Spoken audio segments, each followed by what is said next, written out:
Good morning, good afternoon, and good evening, and welcome to another episode of Voices for Excellence. I am your host, Dr. Michael Connor, CEO and founder of the Agile Evolutionary Group, and as well, the proud host of VFE. And today's guest, I like to put "the" in front of his name. Absolutely. This individual is a remarkable educator who has impact to education in totality in a variety of different ways, whether it be his voice nationally with regards to policy amendment and changes for equity and excellence, innovation in the context of architectural and organizational designs, but just being a voice and advocate for our families. He is the CEO of the Urban Assembly out of New York City. And also just recently, David and I, we were just inducted into the Leverage Ed Collaborative. It is a very, very good group. This group is divergent of multiple educators in the education ecosystem who is really trying to have impact within the space, as well as change the landscape for opportunities for all of our students as well as families. So it is my absolute honor. I'm humbled to have him on Voices for Excellence. Yes, everybody, the David David Adams, the CEO of the Urban Assembly. David, man, you made VFE. How you doing, brother? I'm very excited to be here, Michael. It's a great day, a great Thursday, motivated, dedicated to improve public education. I really appreciate your energy, that intro. I'm excited to talk to your audience about what we're doing here at the Urban Assembly. Absolutely, David. And it is such a pleasure to have you on the podcast.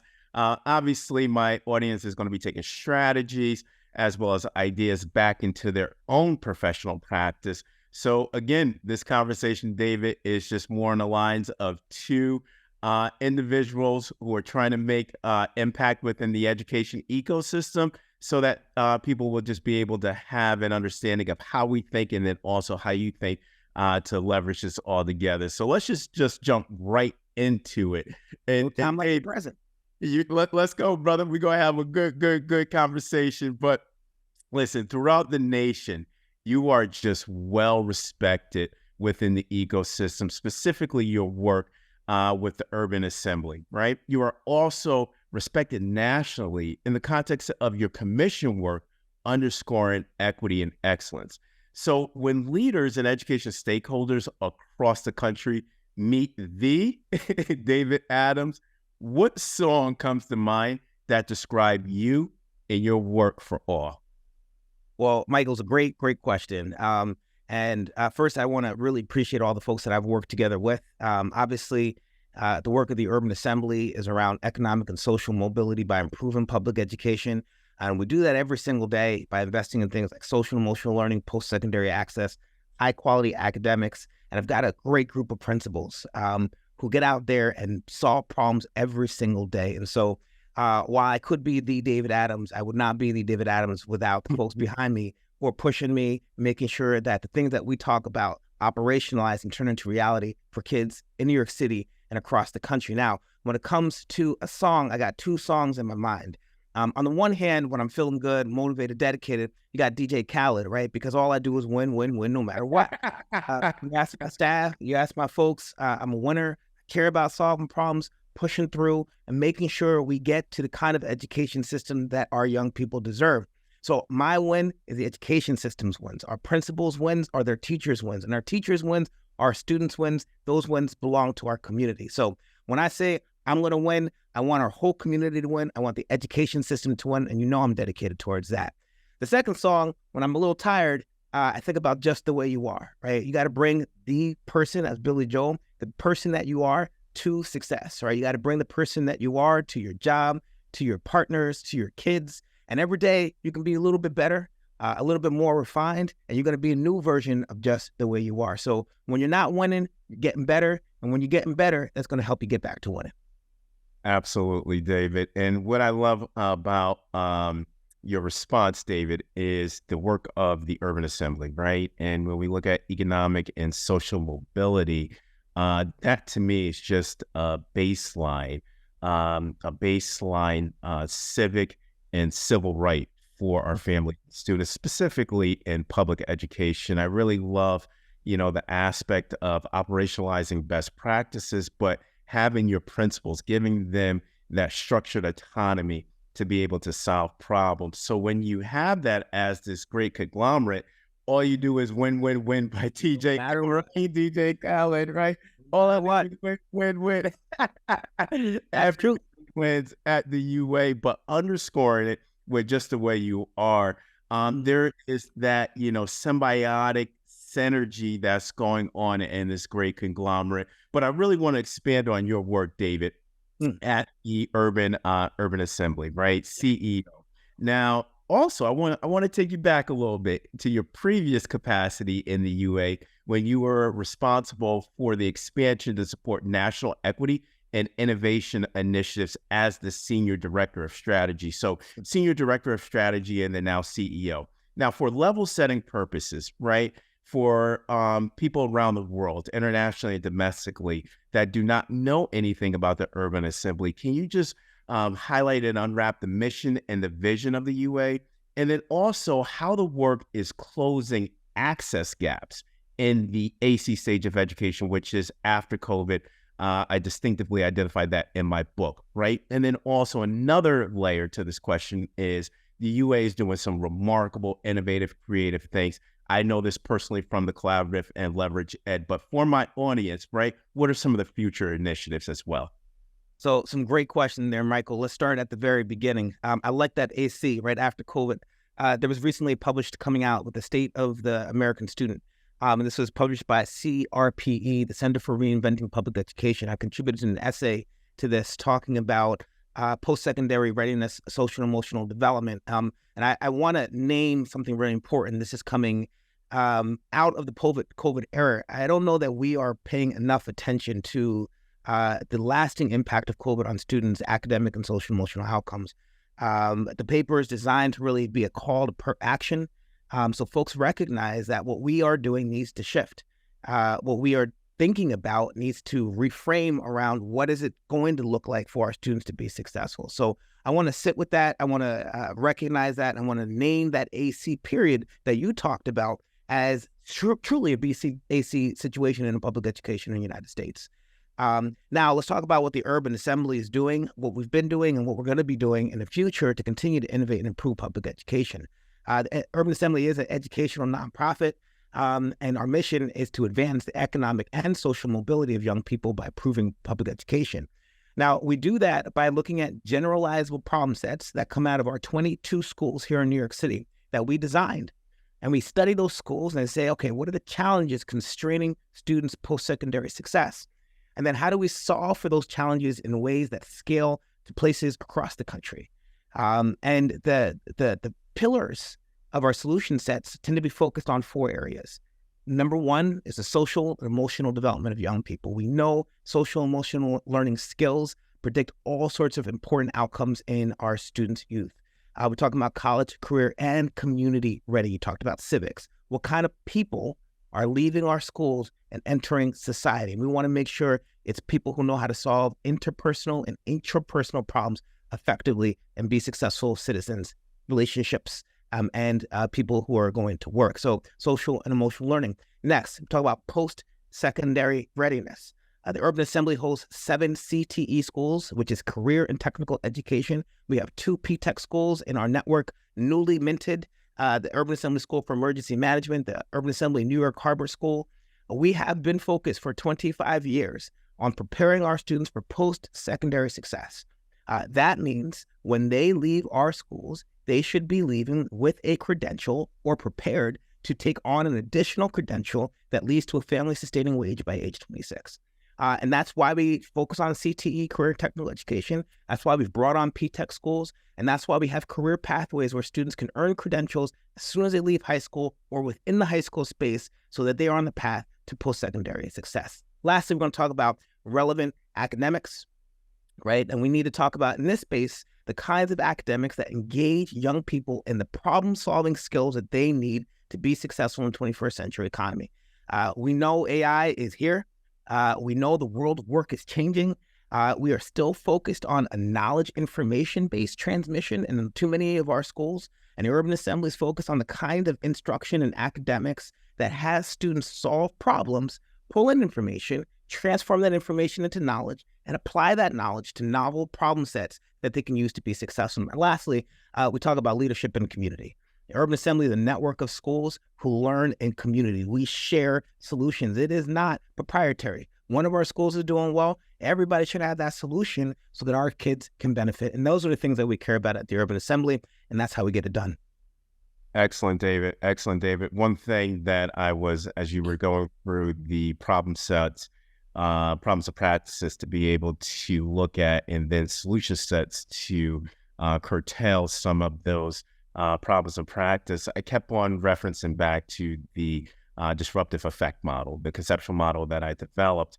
And when I hear about social emotional development of people, developing this civic strategies and skill sets for engagement, really focus on the excellence loop elements around access gap and performance gap, right? When how we're intentionally looking at methods and strategies to be able to address those, I like to say, draconian gaps that we see in education, specifically around developing the civic skills within our students, social emotional, post-secondary readiness, that whole aspect around closing the access and opportunity gap to ensure our students are post-secondary ready, but relevant academics, right? And I really want to expand on that for a second, David, because when we talk about now, I like to say the legacy model, right? The factory model of education, what we saw in the BC stage of education before COVID, right? 19.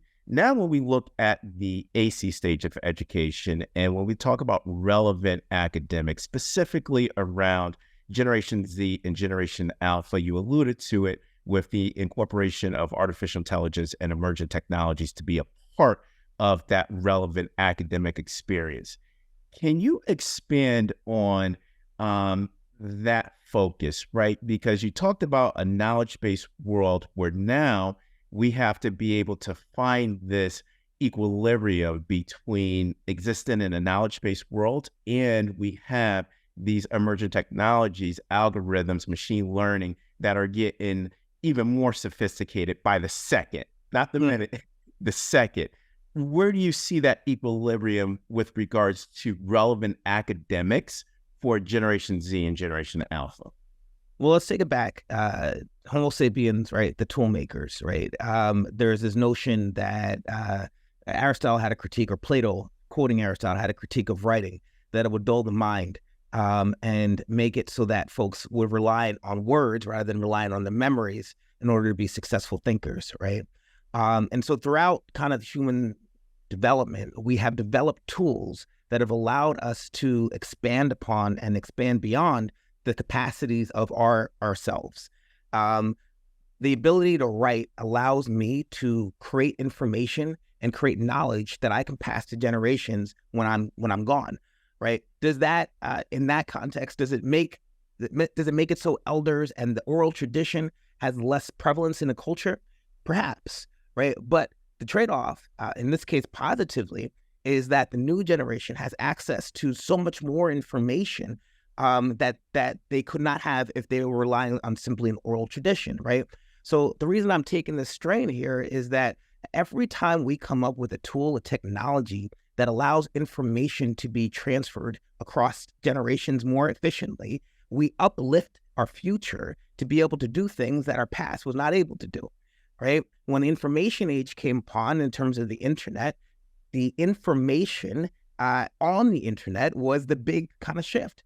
It was no longer that I had to have an encyclopedia, 45 and Carta. I remember we went from the Encyclopedia Britannica, then we had a Carter on the CD-ROM, then we had a Wikipedia, which was all people just coming together, refining each other's knowledge base, right? And now we are at a place where information is freely available to most, particularly in the United States, with Wi-Fi issues and places, but we have public libraries, right? It is information to all available to many folks who want it. Now the shift in AI is removing from these recall kind of what's the first president of the United States kind of models of information access to more high-level synthesis, refinement, combining, right? And it's pushing what is available for people to be successful around. So what kinds of skills now do students need to be or to have to be successful, given that this AI is here? And on one hand, you're going to have folks who are just like, well, students still need to memorize. Students need to be able to recall. Students need to be able to detail. And on the other hand, you're going to have these folks who are saying, this is a tool that's going to allow us to be successful. I'm just throwing one more thing out here. It used to be that people used secretaries and offices to do a million things, right? Everything from write emails to push calendars. That has all been combined in like your Microsoft Outlook or your Google, right? And that has shifted the roles and responsibilities of what's happening in the world because technology has created tools.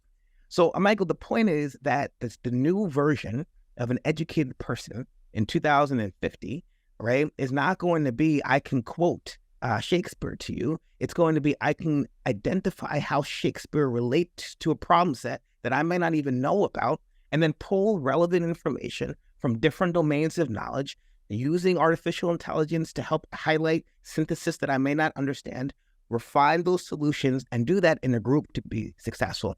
That's going to take the kinds of teaching that's not about recall, it's not about replication, it's about creativity, it's about problem solving, it's about getting to nebulous problem sets that we don't even know what it is, and then refining solution sets so we can be successful.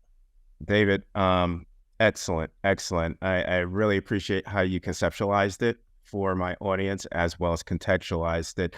One thing that I got from that is, and you stated it specifically, we are shifting to these three different paradigms, right?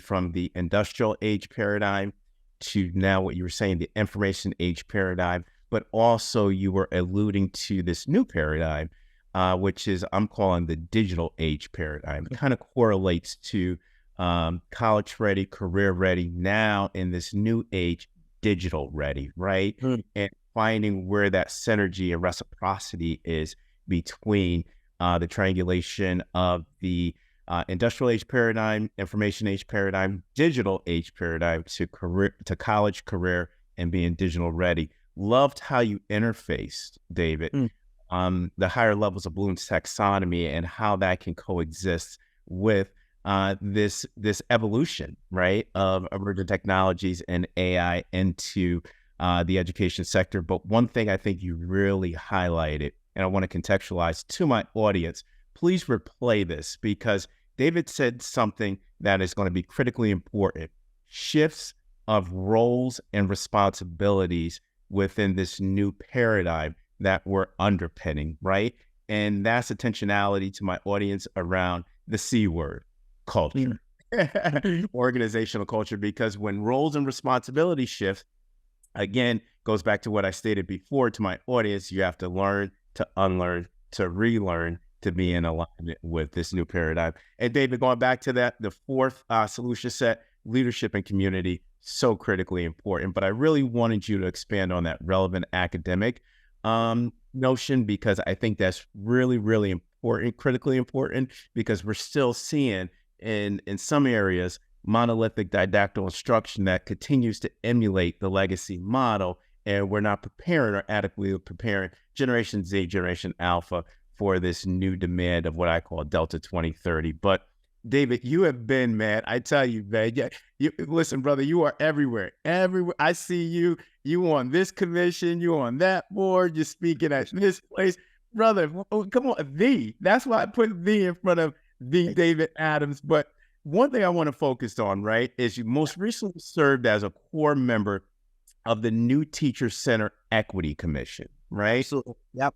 Can you highlight the work of the commission and next steps for my audience and subscribers you would like to see with implementing the recommendations from this commission?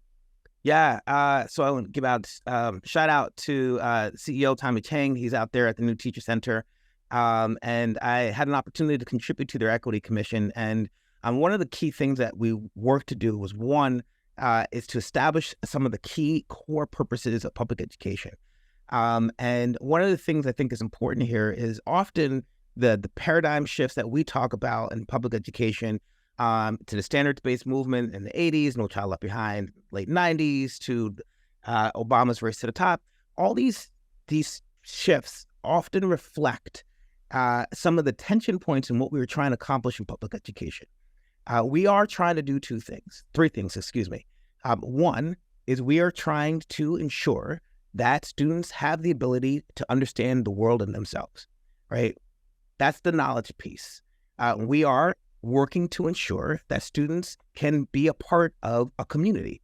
That's the social, emotional, civic piece, and know their place in that community and can develop a place in that community.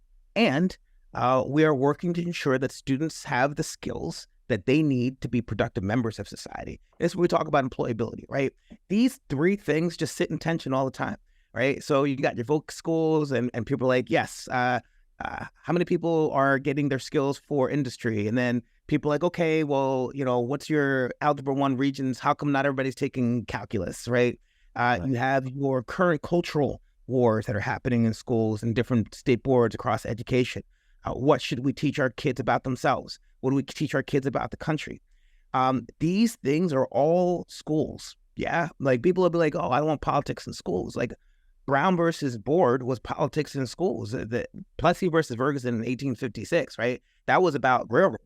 It wasn't about schools, but that established the precedent of separate versus equal, and they attacked schools, that is the NAACP and Thurgood Marshalls, to say, what is the impact of that concept on the 14th Amendment, everybody's opportunity to be a citizen. So the commission, right, first said that the elephant in the room, as it was, is that the system is designed to do these three things, and it's imperfect. And we need to continue to rationalize these tensions in schools and integrate them effectively if we're going to produce the kind of equity and equitable outcomes for our students that they deserve. And so the key things that I continue to care about, Michael, when it comes to equity in schools is, number one, making sure that schools use a value add model so that parents are clear of what quality schools look like and feel like for their young people. I just read a report recently that was looking at some determinants of school quality. And there is no surprise here. The number one determinant of school quality is the percentage of, school performance, is the percentage of parents with college-educated backgrounds. We, as educators, cannot fall into that game. We, as educators, cannot fall into that gap. We need to take pride in what we are doing in our schools and not just selecting and refraining and refining the parents and the students who are already going to be successful. So those are the things I continue to care about. I want parents, I want schools, I want educators to know what school quality looks like. I want them to be able to invest in school quality. And I know the New Teacher Center is focused on what kinds of teaching moves, what kind of ways do we develop our teachers so that they know what they need to do to support the outcomes across ranges of potential and performance. Absolutely, David. Fascinating, right? And Tommy Chang, one of the brilliant minds in education. Shout out to Tommy as well. Hope he's doing well. But really love the focus, right? And I love how you intentionally create this, I like to say, tension or chasm in alignment to Peter Singate's work, with creative tension from the fifth discipline. But looking at it from a value add model around school quality, I want to take that phrase, school quality, right? And from a measuring standpoint, right? And when we talk about value add, creating value add models around school quality, for my audience, David, because I know you're an expert in this and have done this really well with the Urban Assembly and across the country, just so that my audience can unwrap this from a strategic or strategy standpoint. Value add school quality or value add model school quality, what does that look like in practice? That's a great question. Thank you for giving me the chance to explain a little bit more, Michael. So essentially, we have these ideas of correlation, right? Yeah. So there's an idea that height, for example, is predicted by weight, or weight is predicted by height. We can predict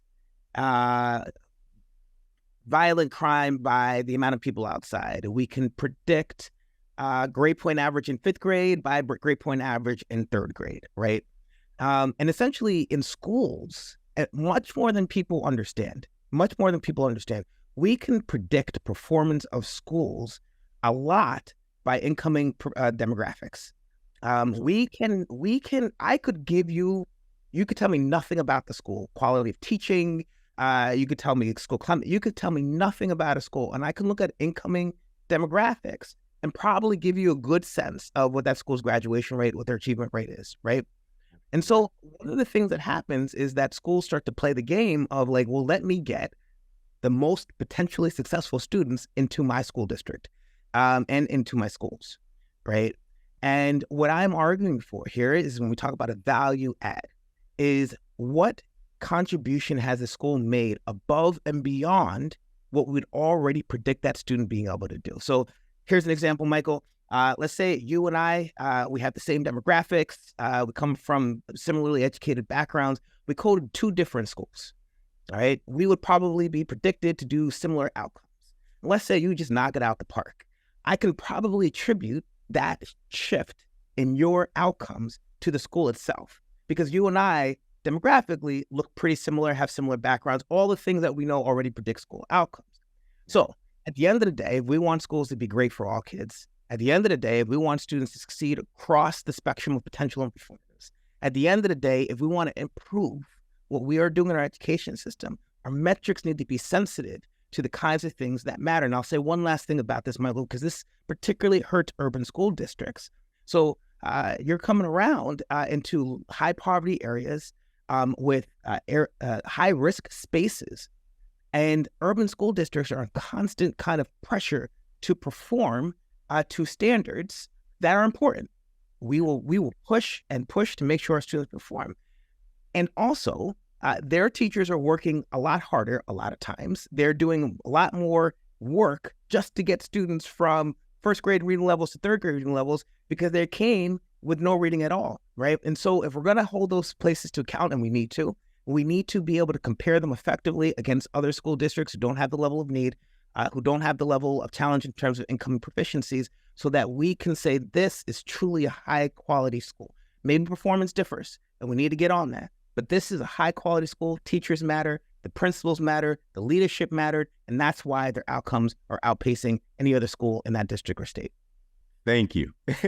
Because you just gave, and to my audience, please rewind that answer. I say this in every episode, David, that this podcast, right? The podcast is used as an asynchronous tool for professional learning. So when we talk about the meta-analyses of Hattie, this is direct instruction that can be played back in an asynchronous manner. But David, you gave a nice, simplistic form, or I should say explanation of what I like to say linear and logistical regressional models. Now you got the statistician, psychometrician coming out of me, brother, because I think what we tend to do a lot in education is to look at causality as opposed to really focusing on what you said at the initial outset, correlations.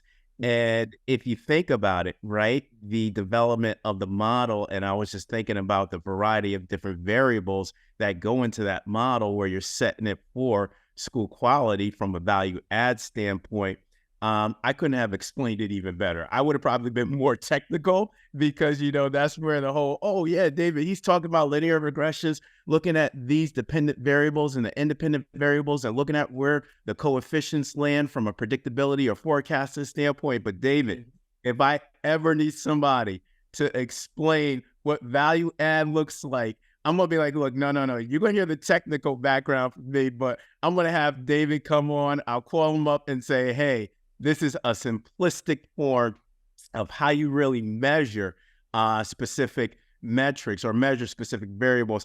And what resonated with me, David, right? And if you spend another 30 seconds, is metrics that are sensitive, that matter, right? And I'm thinking about it from this psychometrician statistician lens of when I look at metrics and variables that are sensitive. One thing that we see when we start developing these models for predictive analytics or even to the level of forecasting, is that these models need to start taking into consideration cultural diversity, right? Or, with regards to what equity looks like. So there's that level of rigidity in the models so that, yeah, we know that some of, I like to say, the F1 accuracy of these models might be compromised, but Yeah. looking at it from an equity lens, can you just explain or just go in depth with that? Because a lot of the model designs do not take in consideration some of the cultural and inequity dimensions that we see in education. You hit it right on the head. Let me talk about an example that came out of Chicago. In Chicago, Black teachers were rated with lower teacher evaluations than white teachers. This was an effect that was seen across the district. And when the universities from the Chicago Consortium at U Chicago looked into some of the reasons, right, they identified that Black teachers were concentrated in higher poverty areas, and the baseline climate of those schools tended to be lower than lower poverty areas, right? And so because Black teachers were working higher needs areas and higher stress areas, right, they were getting lower ratings. But when Black teachers were working in less needy areas, they were getting equal ratings to other teachers and white teachers, right? And the impact of this was important because your teacher ratings matter. Yeah. Yeah. And man, Michael, this goes back to, again, like the context in which you are doing your measurement matters. Understanding these things is not an excuse. I'm not saying we can't expect high performance out of every single school in the United States. We can and we do, right? But it's just understanding the difference of a student coming into the Urban Assembly School for Green Careers at a second grade reading level and then leaving at a ninth grade reading level is 7 years of improvement in 3.5 to 4 years. That takes effort. All right. Now, on the official state politics, like, why is he not at 12th grade reading level? Okay, like, I got you. Next year we'll do 12 years of increase. Those things need to be taken into account. And it's really true when you talk about equity, you talk about climate ratings, you talk about teacher ratings.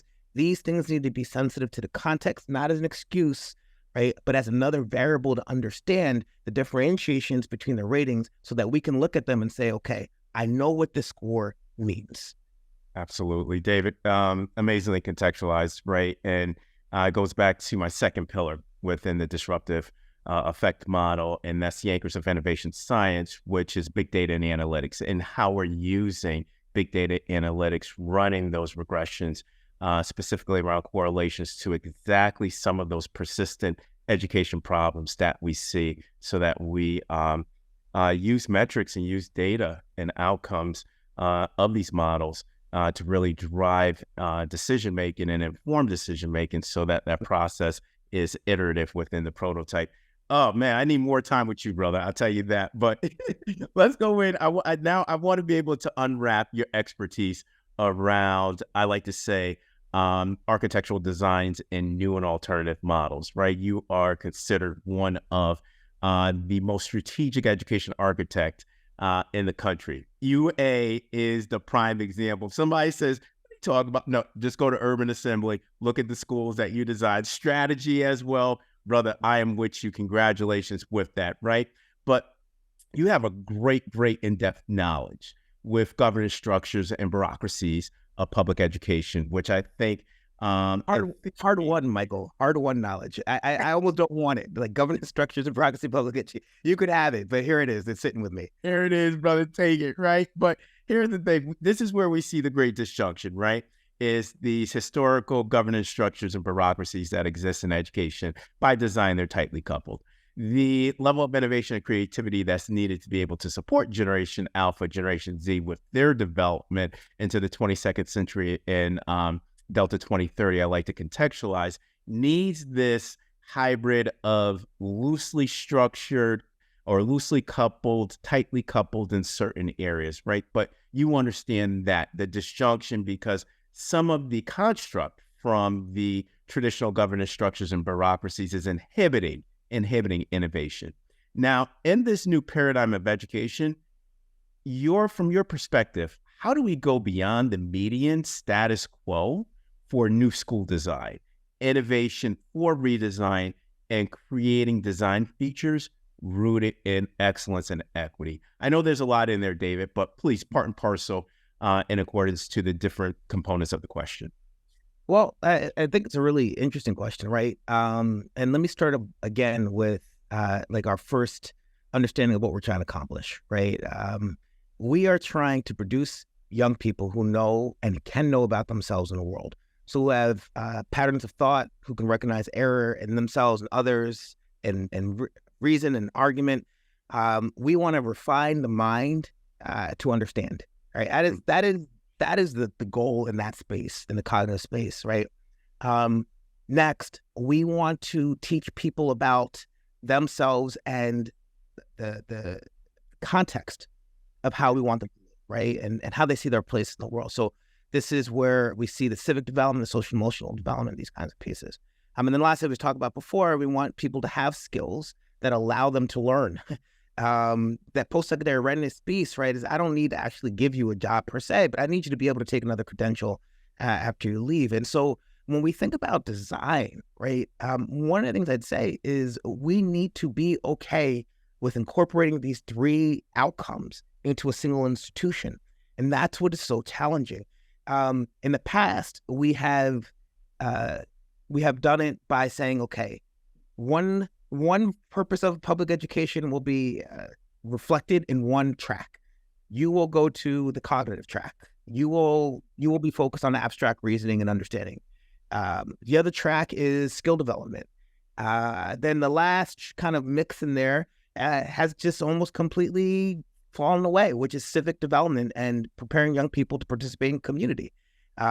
We see the impact of the lack of understanding of our structures of democracy, how we navigate democracy, when we decide that it's more important to be a mechanical engineer than to be a social engineer, right? Building bridges across rivers versus building bridges across communities.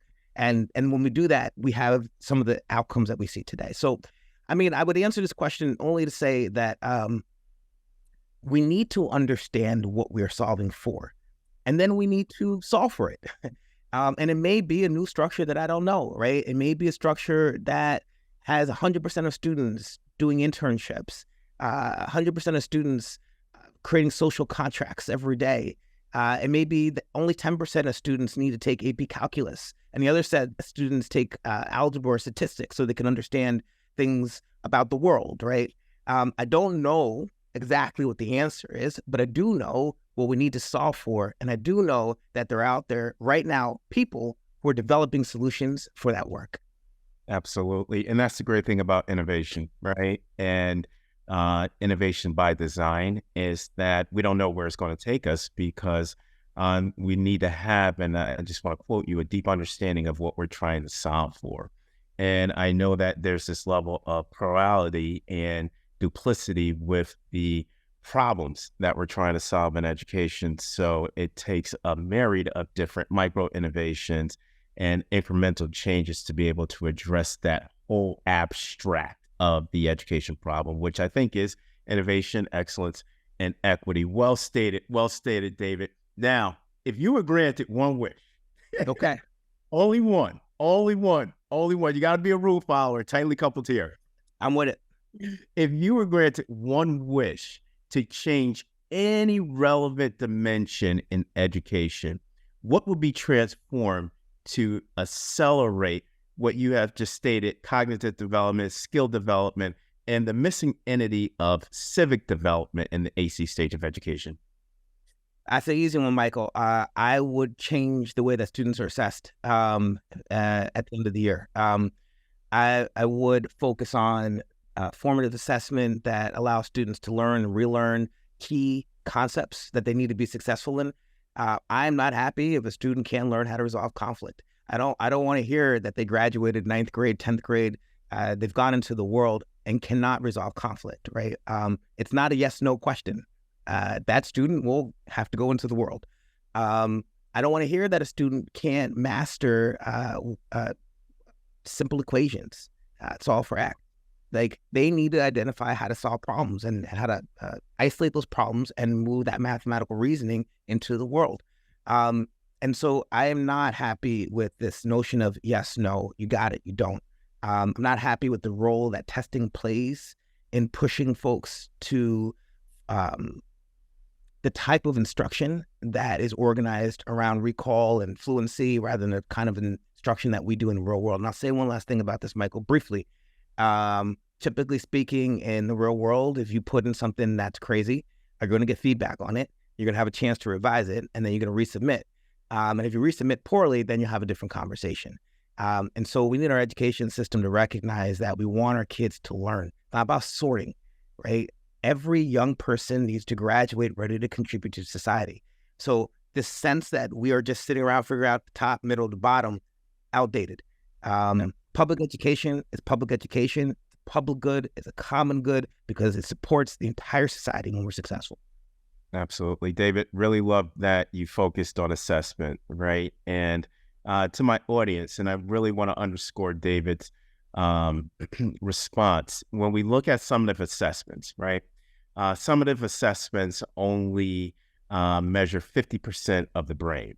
When we think about outcomes from that summative assessment, students are only utilizing 15% of the skills in the real world that they're using in the real world, in their real world context from that assessment. And it is exactly what David stated. The 15% consists of the rudimentary skills that are developed from a summative assessment, basic recall and fluency skills. So when we think about, it just posed the question of if we're putting a heavy emphasis, right? This heavy laden approach around assessments, we really have to think about looking at it differently, because if it's only assessing 50% of the brain, 15% of it is being utilized, and the underpinning skills are rudimentary, i.e. fluency and recall, then are we truly developing our students for the real world, which more on the lines of around competencies? So when you talk about assessments, yeah, and Mike, I'm quick on that piece on recall. On that recall, we don't need that skill. We have Google, who is calling for it, right? With a lot more accuracy than we would do. 10 seconds on this, because I think, you look at ancient Egypt, you look at folks, they used abacuses, right? They didn't sit around and do math by hand. They used tools to support them to reduce the amount of error. And I just want to say this one more time. Tools are our friend. Yeah, so they help us to be successful so that we can do other things. So we're training folks for recall, we're training folks for fluency, and a very small percentage of, as you said, is what we actually use in the real world to be successful. And I want to reiterate what David said.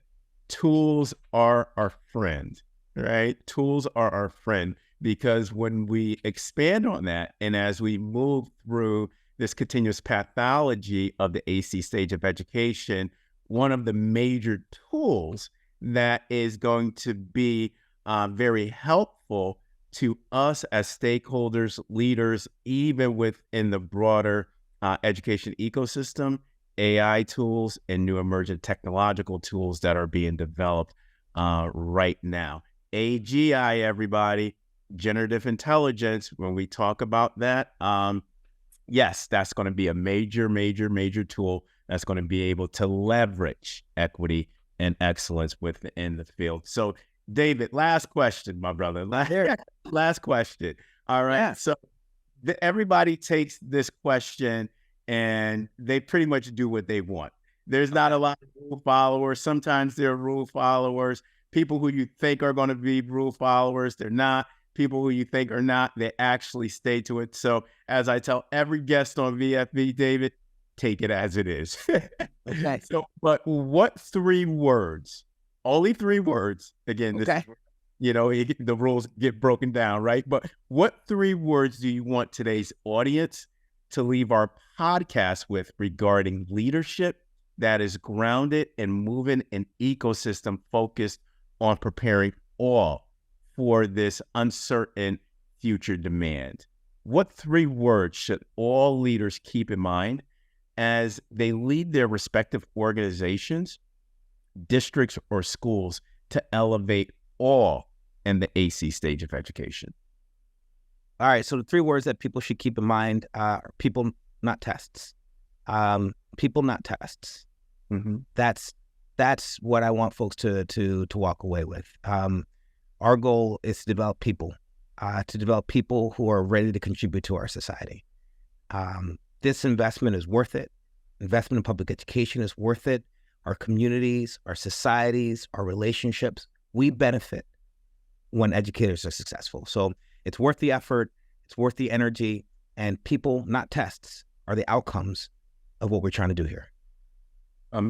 Amazingly stated, right? People, not tasks, right? And when I think about that, you said something that I think that really should be taken seriously in education, specifically around public education, because we're seeing this demographic and sociographic change, specifically around demographics, where 54% of our students in public education are Black and brown. So we have to be intentional with the investments that we have, but that one underpinning word that you state that will make education move forward in an accelerated manner: relationships. Absolutely. David, you lasted through VFE, brother. Congratulations.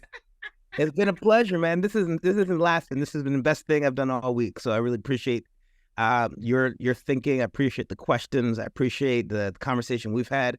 I hope your audience appreciates it too. It's been a blast. Absolutely, Michael. Absolutely, David. And David, a lot of my audience, domestically and internationally, they reach out to our participants, our guests from VFE. So anybody that wants to reach out to you, really pick your brain. There was a lot of great nuggets that you delivered in this episode. If they want to continue the conversation or really go deeper on a specific practice, or even a sentiment that you said in one of your answers, how would they be able to get in touch with you? They can reach out to me directly at dadams@urbanassembly.org. You can find me on LinkedIn, David Adams, Urban Assembly. You can find me on Twitter, DavidAdams_SCL. And you can always find me at 90 Broad if I'm not in one of our schools or different places in the country, making sure that we're improving public education. So those are ways you can get to me if your audience wants to talk to me some more. Absolutely, David. And thank you. And again, congratulations on being chosen for the collaborative. Likewise. I didn't get to say congratulations to you on this podcast. I'm really excited to be hanging out with you and making great things happen, man. Absolutely. We got a lot of work to do together in public education to make sure we're reaching the totality of all, and looking forward to being a part of the collaborative from Leverage Ed, doing great things. And I get to work with minds like you, David. That is, I'll put it like this. It's like the Giannis, Damian Lillard now connection in Milwaukee. Logo Lillard. Yeah, we're going to see how this goes, right? That's a big deal. We want to Miami. And so, we're going to see. It's like the New York Yankees are stealing somebody that the Red Sox wanted, right? So you got the Heat with that. We got a whole year together in the collaborative to be able to talk about this and expand on it. But David, thank you for coming on. Truly, it means so much. Can't wait to see you and talk to you more in the future. And to my audience, on that note, onward and upward, everybody. Have a great evening.